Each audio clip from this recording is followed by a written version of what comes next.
Hello, Yawning Angel back again with another AMOS video, and believe it or not, I have found a mistake in the AMOS Pro manual. It tells us lies.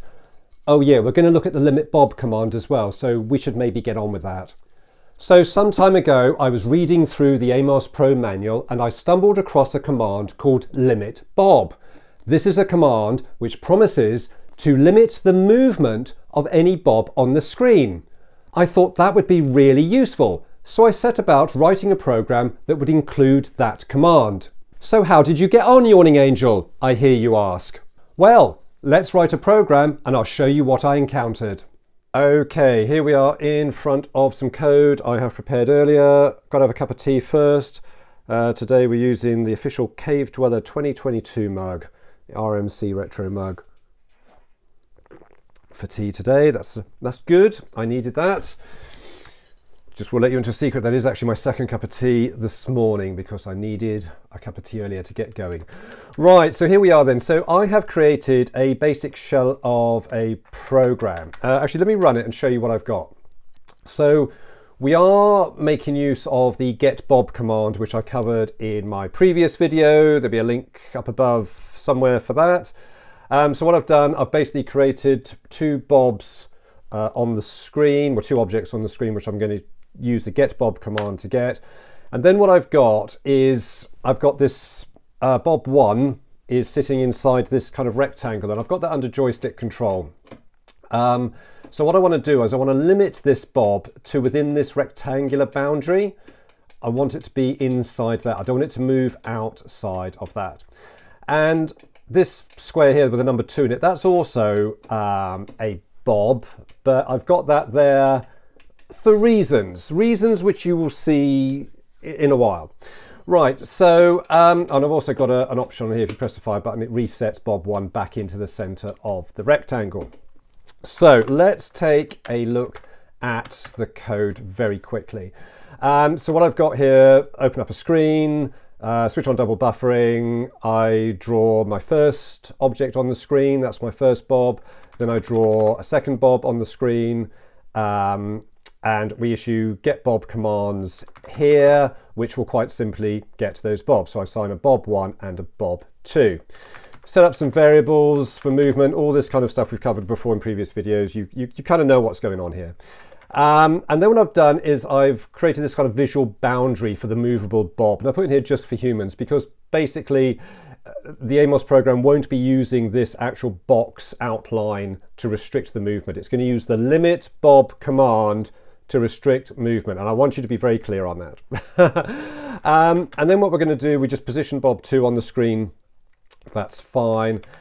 We put a message on the screen, fire button resets, and then we dive into our main loop. And then essentially I've got my Bob 1 is on the screen here. I've got my wait VBL, and I've just got the joystick commands here to move the Bob around the screen, and the fire button just resets the X and Y coordinates of that Bob, which, you know, gives us this thing. There's our Bobs drawn. The get Bob command has been issued, and we've got our Bob. So now what we're going to do is put some code in to limit Bob 1 to within this boundary, and we're going to do that right now. Right, so in my program, what I've got here is in my main loop, I've declared my Bob 1, given its coordinates, and now I'm going to put the limit Bob command in here. But before I do that, let's take a look and see what the AMOS Pro manual says about limit Bob. And this is on page 070206 for anyone who's following along with the manual. So basically, limit Bob. This command keeps all Bobs restricted to moving inside an invisible rectangular area of the screen, whose coordinates are set by the usual top left to bottom right hand corner coordinates. If limit Bob is followed with a Bob number, then only that Bob becomes restricted by the boundaries of the rectangle. This sounds amazing, doesn't it? Absolutely amazing. It means that I can actually define an area on the screen and restrict my Bob's movements to stay inside that boundary. That's what the manual says. Okay, so let's do that. So limit Bob 1, and the coordinates I've set for that are 90, 30 to 150, 100. Okay. I also need to make you aware also it says, note the width of the rectangle must always be wider than the width of the bob, and that the X coordinates are always rounded up to the nearest 16 pixel boundary. So bear that in mind. So that's why in the program, my box here is slightly different to the X and Y coordinates that I've set down here, or the X coordinates that I've set here for my limiting bob command. Right, so that's there. Let's save that. So now let's run that program and let's see the limit bob command in action. So there's my bob one. So now it should only stay within the boundaries of the box. Well, it kind of is, but is it staying within the boundaries or is it just being hidden? I'm not 100% sure. What do you think? Well, when I move it outside of the boundaries of the rectangle, it does vanish. So does that mean it is actually being restricted? Are its movements being restricted? Well, let's add some code into this program and test that theory.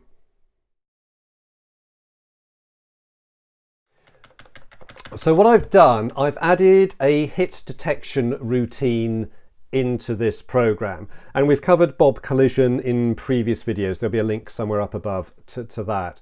Now what I'm doing is checking, I've got a hit detect procedure. Let me quickly dive down to that. You've seen this before in previous videos. Effectively what I'm doing is detecting whether the bob that I'm moving has hit another bob on the screen. And I know I've got another bob on the screen. I've got bob 2 on the screen. And when it hits, if it hits it, get a spoiler alert, I show the X and Y coordinates at which that collision occurred. So after my wait VBL, I dive into the hit detect procedure. If a hit has occurred, I play a sound, boom, I increase a hit counter, and with just some on-screen administration there, hit counter is increased, which bob was hit, and the X and Y coordinates where the collision took place. Bear in mind, limit bob, according to the manual, it restricts the bob moving inside an invisible rectangular area. Bear that in mind. Right, so let's save this program. Don't forget, the source code for this program will be available to download for free from my website as well, so you can get hold of all of this code. Right, so let's run the code. There's our two bobs, and here we are back again. So you'll probably notice on the screen here I've got it's a message on the screen here which is telling me bob 1 is limited to these X coordinates 90 to 150 and Y coordinates 30 to 100. So here's my bob moving, it's restricted, but let's try and slam it into bob 2, shall we? Let's see what happens. Oh, look at that, we've got a collision, and the collision took place at the X coordinate 38 and the Y coordinate 54. But we limited our bob to move between 90 and 150. So what's it doing out here at position 38? That is odd, isn't it? So would you say then that our bob isn't really being restricted? It's only being visually restricted. Why is this happening? Why is the manual telling us that the bob is restricted to moving inside an invisible rectangular area? Why? It lies to us, the manual, it lies, but only in this instance, so maybe that's not so bad.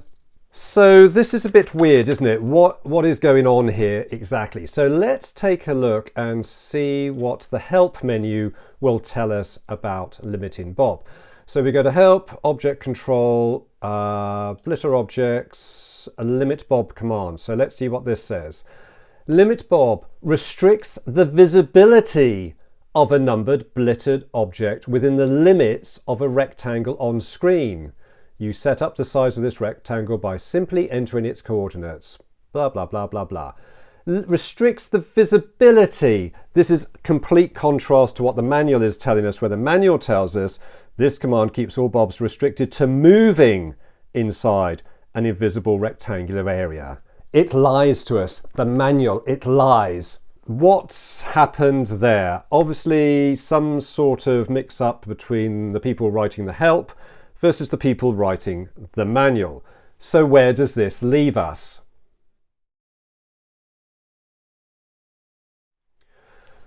So I think, going back into the program, what we can say from this is the command is not without its uses. Effectively, you can define an area that a bob is only visible in on the screen. So you could have a bob moving around and it's only visible within a certain area. Outside of that rectangle, it is not visible, but you have to remember the bob is still active and can still interact with things on the screen. So you need to think about your bob collisions. What you might also want to think about is if a bob moves out of a certain area, then you switch the bob off by using the relevant bob off command. But then why would you be using a limit bob command when you have that functionality as well? So this command is not as useful as it first appeared, although I think it probably has some limited use.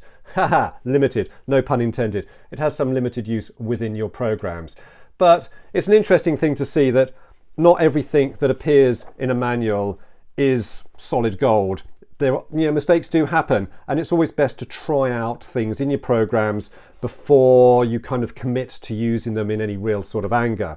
So limit bob, not as an effective command as we would have liked, but it has its uses. So there you go. And that is it for another video. Thank you ever so much for watching. I really appreciate it, and I hope you've got something out of this video. Don't forget, the source code for this program will be available to download for free from my website, and the address for that is here. Links to all my other online accounts, including my Ko-fi account, subtle hint, are in the video description down below. Thank you to everyone who continues to support me. I really appreciate your time and your effort, and I appreciate all the comments as well. Looking forward to reading your comments on this command. I'll be interested to see how people make use of it. Right, well, that is it for now. Thanks once again for watching. Whatever you do, look after yourselves and keep it retro.